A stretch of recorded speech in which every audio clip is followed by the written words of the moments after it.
All right, good morning and welcome to another episode of RoadFS Detail Memoirs, where every week we explore the movers and shakers of the detail industry. And July is Women Detailer Month, sponsored by the IDA. So Rod and I have been hunting down all of the ladies that are having a huge impact on the industry and in their markets. I'm Jody. And I'm Rod Pusey. And like you guys know, every week we come in, we do this. We sponsor ourselves. So RoadFS, the software that drives your business, sponsors this. But we could not do this without you guys viewing us and going out and liking our Facebook page and subscribing on YouTube. So please continue to do that. We really appreciate everybody that supports us so that we can keep doing this for the industry. So we're super excited because we've asked one of our customers, actually Melissa Ballard Long. She runs Charlotte Detail Company. So I will say this, she really is the boss. Jeff King is the guy that is behind her. She's pushing the business. He's doing the detailing and running the crew. So good morning to you, Melissa. How are you? Good morning. Great. So, man, we're super excited. You and I, it's been fun working with you over the last year. I mean, you and I have not only become kind of vendor partners, but we've kind of developed a fun friendship, and we're always giving each other time, or sometimes like, hey, just want to say hi. Yeah. So how did you get into the detailing industry? Well, so my background comes from the front end of the dealership. I started out many years ago with Auto Trader when it was print. So I was selling advertising, and that went on, and I sold advertising and did some things there. And then I've worked for the two largest auto auction companies in the world, Mannheim and Odessa. So my experience has always been the front end of the business. Well, Jeff had always worked with the back end. He had worked for several companies through the years, Blue Coral. There's just been some different ones, some big names. And he decided at some point, he had developed like a ceramic coating package for the last place he worked for like 12 years. And he had developed a training program where they trained detailers. And he said, I think we should do this together, because with your front end experience and my back end experience, then we can go into a dealership with a different level of service than most of the other companies out there providing detail contracts. And we've done some other things. You know, we do ceramic coatings, we do home ceramic coatings, we do, just general detail, and we've done different things. But when we went into this dealership program, we actually started because we'd started with an Audi dealership, and it was kind of a pilot thing that we wanted to go in and give them the option to offer a ceramic coating package, just like their warranty package sales goes that they sell through F&I, whether it be like their first place finish, their different things like that. So we created a program and got it approved through Audi so that they could actually push the contract through and include it in F&I at the time of purchase, so that they could actually purchase a ceramic coating. So they're going to buy in other places. So what we kept saying is, why not make some profit on it for your dealership? And so in doing so and working with them, and we kind of saved them a couple of times. Jeff went and fixed a couple of cars that came in damaged, like for dealer trades or whatever. So in doing all that, they started coming to us and saying, would you please take our detail contract? And at first, for about 6 months, we said no. And then finally, some things were changing, and we finally said, okay, we'll do it. And then a GM changed. So that slowed it down. Well, a few months later, the new GM said, how quickly can you be in here? And we said, well, we like 30 days, but probably give us a couple of weeks. He said, this was like a Thursday, Friday. He said, can you be here next week? And we went, well, okay.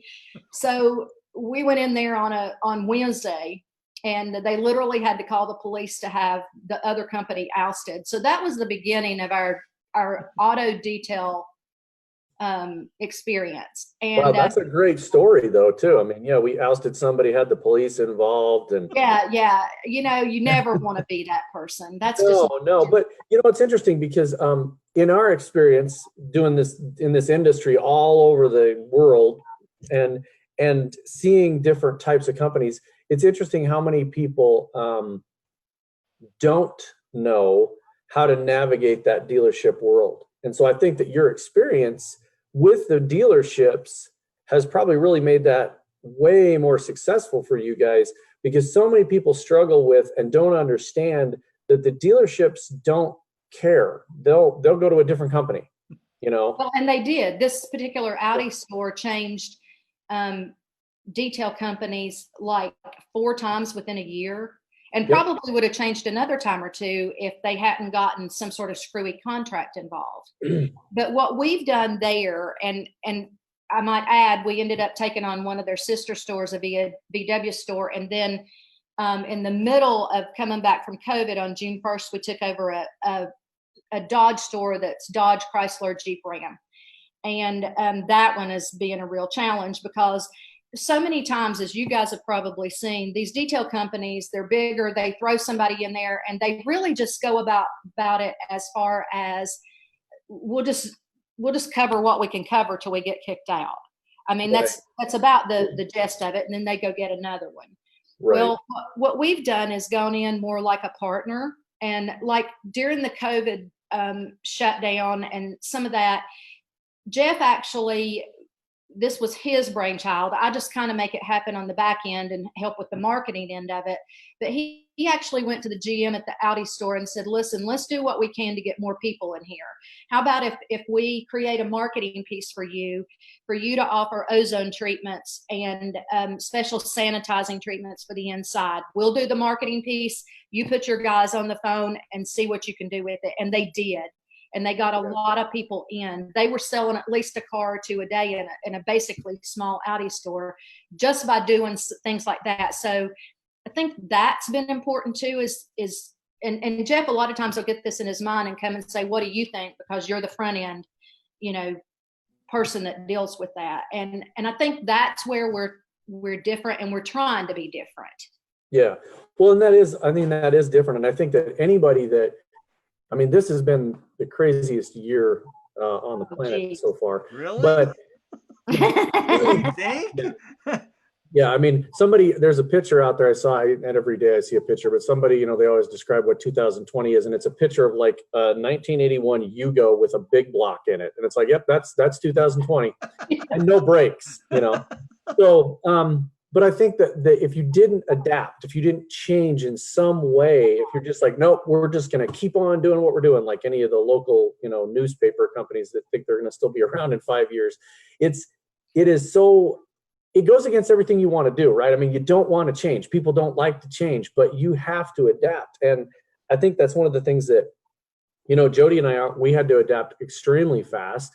You're in a larger market, so tell everybody what you're telling us right before is you're Charlotte, but you guys are in a different community, but you serve. Our dealerships are right smack in the very middle of you know, car dealership row, you know, in the middle of Charlotte. And so that in itself, we're basically the Charlotte market. Now, Metro Charlotte, as many bigger cities do, encompasses a whole lot more. We live and base out of a smaller town on the northern side of town in a lake community area, and so that is a little different, and that's where we've typically set up our independent shop, and we do a lot more of our ceramic coating business there. Okay. But we have to be competitive, and we have to be different in basically the Charlotte market.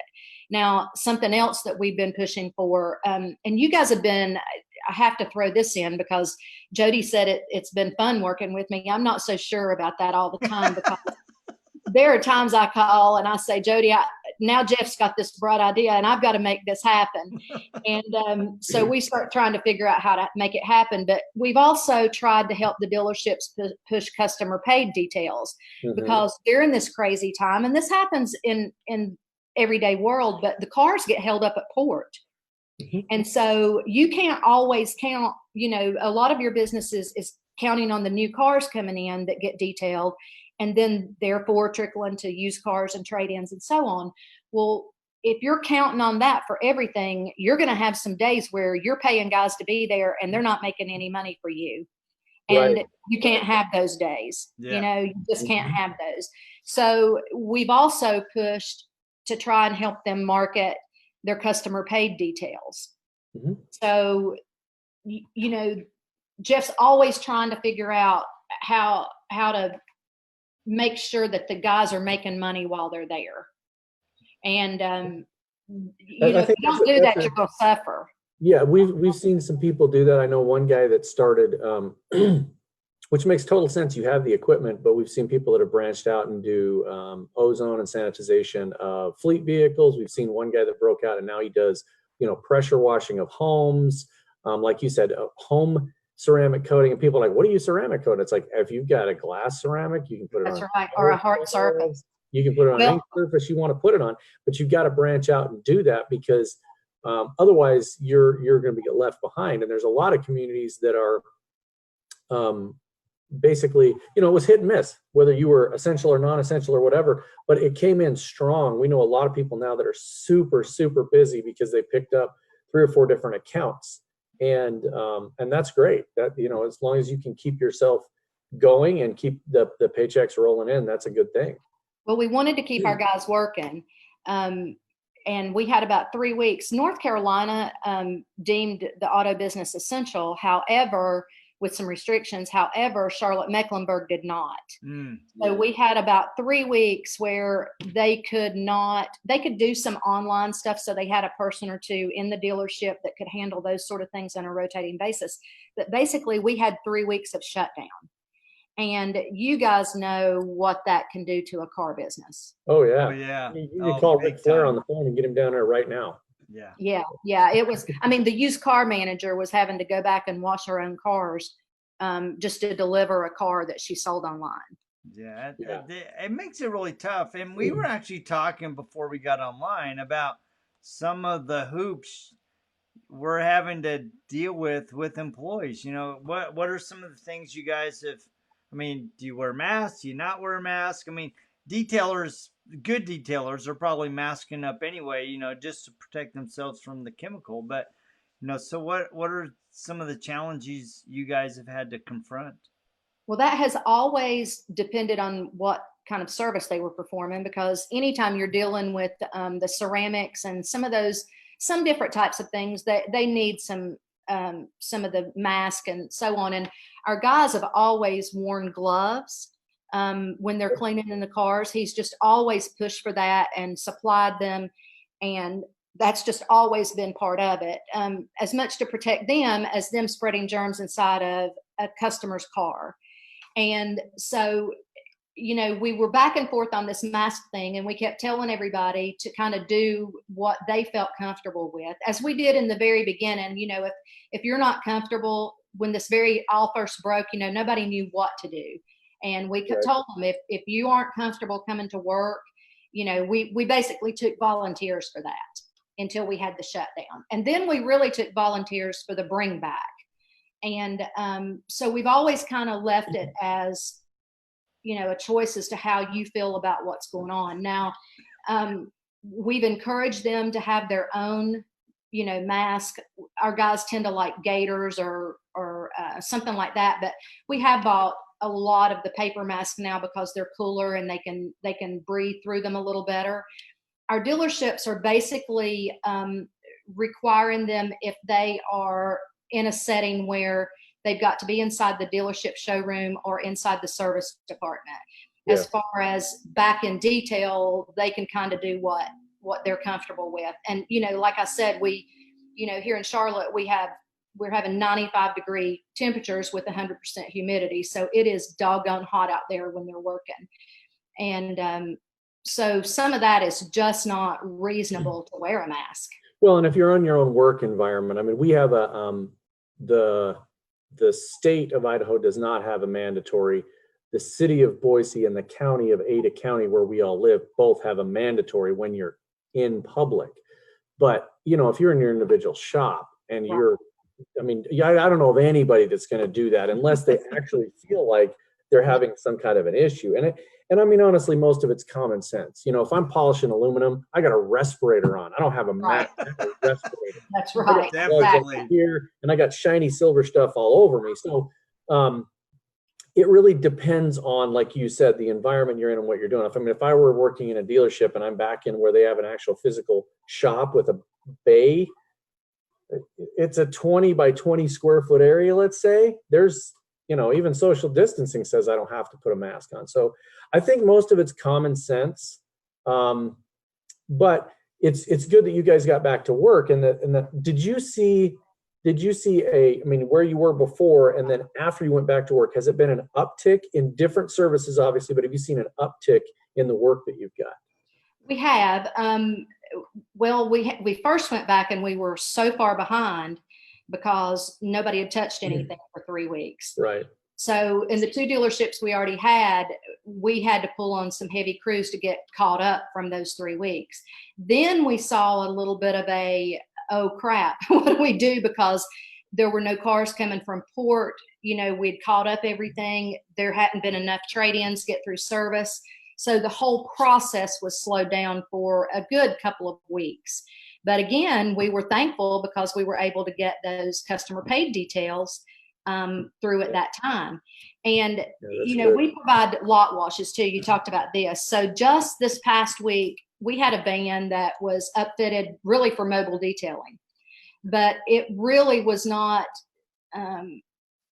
it wasn't commercial enough equipment to use for lot washes. And we have tried every way in the world to hire somebody to come in and do lot washes just so we didn't have to worry about that ourselves. So last week, Jeff had been researching it and he said, I've just got to bite the bullet. So he just went and upfitted the van with heavy duty equipment. And in doing so, he did just what you mentioned. He bought the attachments to do driveways and gutters and things like that. And he told our neighbor who mows lawns, he said, you sell this in the neighborhood, you go do it and we'll split it, you know? And so we are trying to keep diversified where that's concerned. But again, we had to have people that could do the lot washes. So we've been doing those kind of in between during slow times. But right now, it seems like cars are starting to come in from port again. They tell us that at our Dodge point that we should be, that they usually have about 1,000 cars on the lot and they've had about 500. Wow. So we are anticipating, you know, getting that kick and trying to be prepared for that and getting everything already caught up from where they were behind. Yeah. And I watch a lot of the stuff and just in general in the automotive world, surprise, surprise, just because I'm kind of an auto nerd anyway, and plus we're in the industry, but the new Ford Broncos that they just released, they literally shut down the website. There's going to be a huge boat of Broncos come across that are going to need everything, but it's we don't have a Ford store, but I'm kind of glad right now that we don't, because Ram trucks keep us busy enough some days. Yeah. So I don't know if we can handle a Bronco. Well, it's super, they're not going to get many. Yeah, and I think that's the issue. Yeah, they're going to be scarce, you know, which will be good because it'll make, you know, the industry itself will rise up, and that's kind of what you see happening. But some of the places where we've seen in the past where you kind of gauge auto sales, there's a few dealerships we have in key locations that I'll ask the guys that are there, how many cars did they sell? And they seem to be going back up. They're not 100%. They're 3/4. You know, they're half, something like that. But there's an Atlanta dealership where we have a guy that they're getting close, but they're not quite there, you know. And you know, I've been pleasantly surprised that, you know, even during shutdown, they were set the Audi store, which, you know, Audi's not going to sell the number of cars that a Jeep store is going to sell, you know. And surprisingly, they were delivering at least 1 car a day, even through the slowest times. And that may not sound like a lot, but to this dealership, that was at least something, you know. And so, you know, I can't even begin to tell you what this Dodge Jeep Ram store has done. The deliveries are crazy. They're killing us with deliveries right now. So I do think that the industry has held on through this, and I'm really kind of surprised. Yeah. I thought that the auto industry would, and I haven't seen any of the real numbers you guys may have, but I really thought the auto industry would take a more of a beating than I think it has. I think they adapted as well. I think they had to, because what they saw happen in 06 and 07 and how bad they got hurt, they've adapted quickly. They came up with better financing. They came up with better trade-ins. I mean, I remember in 06 and 07, I bought a brand new diesel pickup, and there was Ford and Chevy, and I'm a Chevy guy, so I went right to the Chevy dealership. But when Ford put out an incentive, I went, because they bought a Ford diesel pickup in 07, they would give you a Ford car. I'm like, oh, I could buy that, and then I would turn around and sell the Ford car, and then I was really thinking about it, but I think they adapted quicker this time, and they came up with better things, and I want to hope that that's what really happened, because it's a good thing for everybody if the auto industry, the home industry, lawn care industry, if every industry is doing good, then the country is doing better, and that's really what it comes down to, is everybody doing well. And I agree with you. I think the auto industry has rebounded, as far as they took a hit, but they've come back. So, and man, yesterday, if it was any indication, Ford is doing great. Yeah, stock for Ford just oh my gosh. Yeah. But when's the last time you had a sexy beast come out, since I walked in the room, but it was just this morning at 10 when we went live. We're not talking about the chrome downstairs, we're talking about this chrome right here. So yeah, no, I mean, that car is just absolutely beautiful. And I think one of the things that's been really interesting to watch, especially since COVID, is seeing how different, our customers, people in the industry, how they've adapted. I mean, we talk about dealerships. The one in there's a dealership here in Nampa. They actually were running an ad. It's like, come drive our car. We'll make an appointment. We'll have keys ready for you. You drive up. It's all sanitized. You get in, drive away, come back, and then we'll take care of everything online. And I'm like, that kind of ingenuity and creativity is really what's going to keep your business growing and thriving, and an industry thriving. To them. They were taking cars to people. Yeah. You didn't even have to come in. And another thing, something that we started early on, of course, Jeff's always done it, but he really stressed it harder, is, he kept isopropyl alcohol and sprayed surfaces that they had touched or anything during the detail process. So the dealership was able to say, we're not actually just cleaning your car, we're cleaning behind our guys that clean your car. And and I think that is a level of you got to make people feel safe. And I think that is the people that I know that struggled, the detailers that I know that struggled through the first several months, and some of them went out of business. It was because of that. And, I know everybody in the detailing industry constantly has to fight this stereotype of, the dude on the street corner with a bucket and you're just washing my car. But really, if you're not doing something to prevent that and to show somebody something different. And I always use the image of Biff from Back to the Future, that's I'm Rod's like, you're twin. You're fighting against that. That is what you're fighting against. And so you have to do everything you can to have a lot more professionalism and to show that, we're here to sanitize and to make it better. I mean, a lot of times when you see good detailers, it is not just preserving a car, making it better than new, right? And people ask me, I see people all the time, they're like, why would you do something like that to a brand new car? And I'm like, because brand new cars are imperfect at best. They have flaws all over the place. They have orange peel on them. They have all kinds of stuff. And so if you can show somebody professionally how you can make it better, that's what they want. They want to be protected. They want to have that coating on there. So you go, look, this is going to last a lot longer as long as you do the maintenance on it and you explain it. And it's all about expectations. And I think that is, anybody that doesn't work in a dealership that's how do I work in a dealership? Expectations. You have to meet their expectations. Well, and think about it. When you're dealing with a premium luxury line of car, their expectations are even more so. And so that was one of the things when we first went in there, they're like, our last detail company had a guy that came to the front to hand people their keys, these customers buying, $80,000 to $140,000 car. And he walks up and he's got a big pot leaf tattoo on the side of his neck. So they're like, no. So honestly, we have gone out of our way to try to fit our detailers to the circumstances and stress professionalism. And we've tried not to just put warm bodies.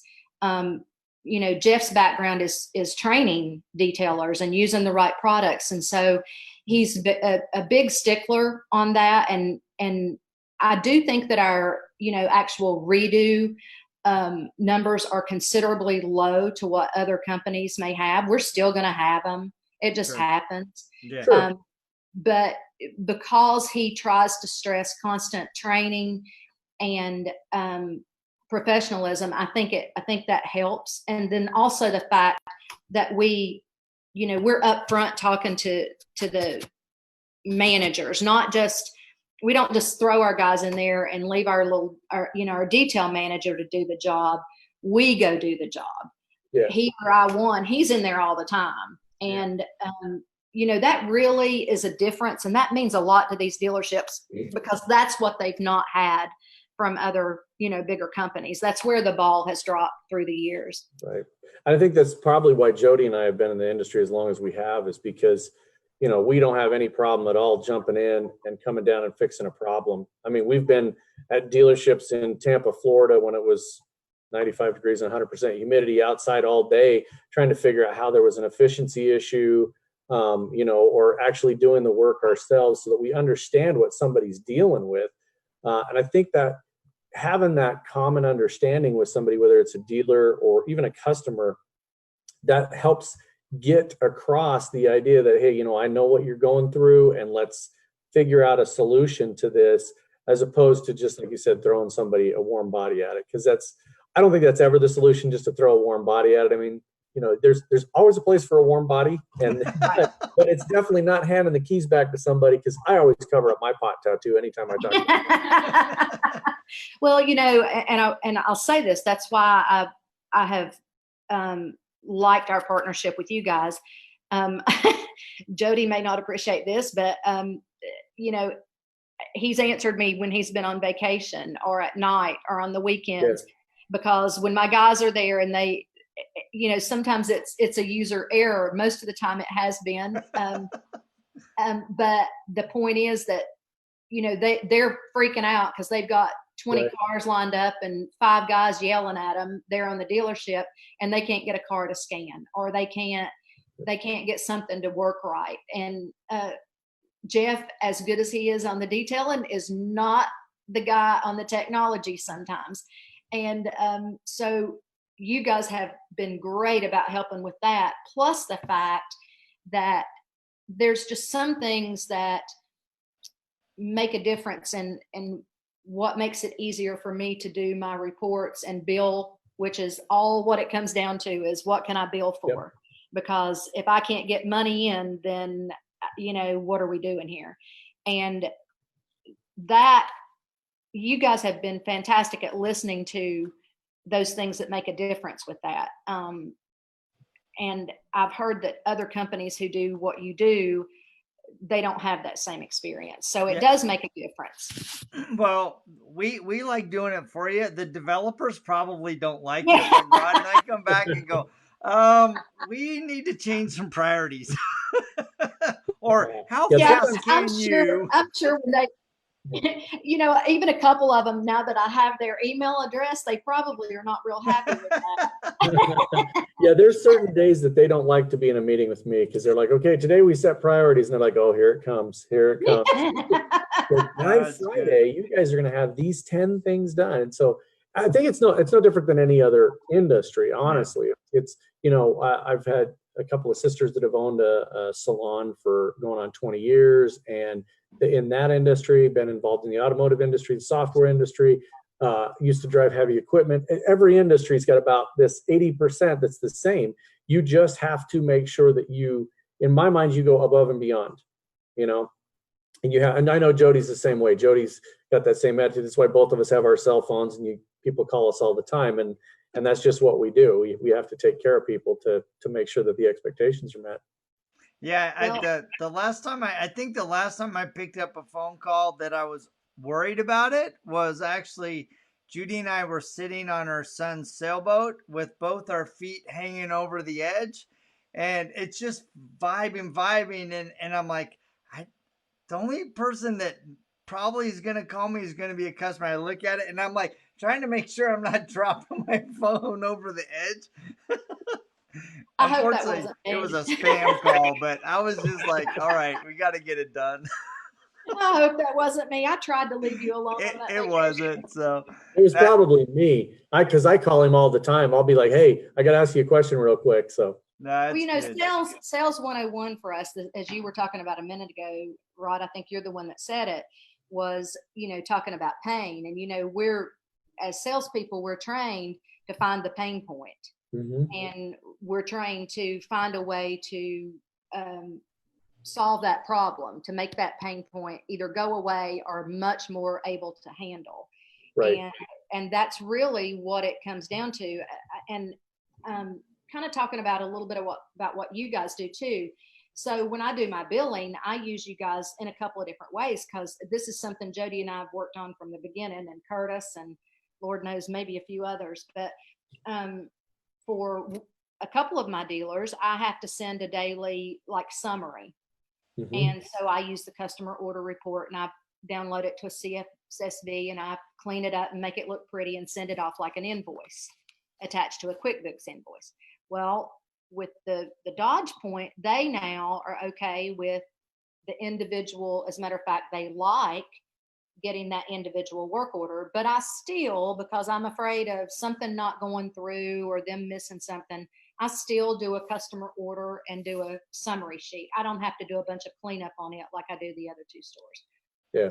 So now we're working on the syncing between QuickBooks and making all that work. So the way that our business is evolving has been such that RoadFS has kind of evolved with us, because there have been some changes that the guys have made so that it would work easier for what I was doing, just to tweak a little something, or different little things that Curtis has done sometimes, or sent them on to somebody else to do very quickly. So that has helped a lot. I hope to never have to continue to do those daily summaries, and I can hit the button and hit batch invoice and all is good with the world.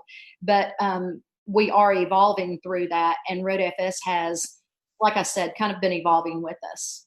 It's been fun. It's like, you know what, there's always new things that people go, hey, can you tweak this way? And it's like, and it's really your customer driving the request, right? It's like, because, we have a customer over here and their dealerships want it this way, and then yours are wanting it that way. And it's like, right, hey, can we tweak this one little thing to make it work better for us? And so we just take it to Curtis or Spence, and they're like, all right, let me spit that out in a week or whatever. Sometimes, and some things are really quick, some are not. Yeah. Sometimes they're really quick. Sometimes they take a little bit more. In fact, we're working on some really, really cool stuff right now that are going to be next level. I mean, nobody else is going to have what we're working on, and we're really, really excited about that. And it's really driven by, people like you and other people that are really going, hey, can we do this? Can we evolve? Can we push the envelope? And are you willing to do that? And Rod and I are like, yeah. The guys aren't going to like it, but yeah, we'll figure it out. So, but yeah. So how do people connect with you? I mean, this has been phenomenal, but how do people connect with Charlotte Detail Company? Well, we do have a Facebook page. So that's one way, and we have a website, and it's always the Charlotte Detail Company or CO, the charlottedetailco.com. And then of course Facebook, and we have our links there, our page. So pretty easy. Nah, it's real easy. So, man, thank you so much for Thank joining you, us. Jody and Rod. I No, mean, thank you. yeah, so you and I always have a great time visiting. I think this is I the know. first time that you and Rod have really been able to Yeah, interact, yeah, it is. So and it just makes it a lot of fun to actually have a customer come on and do this with us. And but you know, it's, you know, as Rod and I, one of the things that have been really fun in 2020 is we've been able to really engage with a lot of women that are impacting the industry. And I think that's what's really, really fun because, you know, 10 years ago, it was a bunch of gypsies running around in a car chasing the dollar. And now you're getting really solid companies, you know, with brick and mortar and yeah, mobile guys and some guys doing dealership, and women are having such a huge impact, whether they're, you know, doing it as a solo gal like the buffing queen or like you that are, you know, running dealerships. And it's just really fun to see the impact and work with you ladies that are making us guys think about business a lot different, because I know you're pushing Jeff. I mean, he's got the ideas, but you're like, whoa, Jeff, wait a sec. I do have to say, step back a minute. And sometimes I have to say, no, I'm not going to another dealership and talk to them right now. And the other thing that we constantly work on is, of course, he doesn't know what I do either, but I guess we could find somebody to figure that out. But we're constantly thinking about putting the right people in place so that if something happened, because we aren't spring chickens, so if something were to happen and he were to get sick or whatever, what could I do? How could I keep it going? You know, Yeah, because right. I'm not in there. I don't detail cars. I don't train detailers. But so we are trying to transition so that we could keep our business going really if either one of us, you know, No, was not able to do our job. that's awesome. So, yeah, well, that's That's a tough thing. it is a tough it thing is. because especially when it's your baby, sometimes it's hard to let it go. Yes, And you if you're going to be a true business owner, you got to learn to let some things go you and do. trust that somebody can do it maybe even better than you. So, No. yeah, sorry, hate to admit it, but yeah. So, anyway, thank you Okay. so much for joining Thank us. you. It's Thank you, guys. been a Yeah, pleasure, and you guys and gals that are tuning in, thank you for checking us out. Make sure to check out the podcast, the YouTube channel. I even posted on IGTV and LinkedIn. We just try to make it so that you can watch it wherever you want to go. So, thank you guys, and we'll check you Thank guys you, same guys. time, same bad channel, just next week. yep. See ya. See you later. Bye.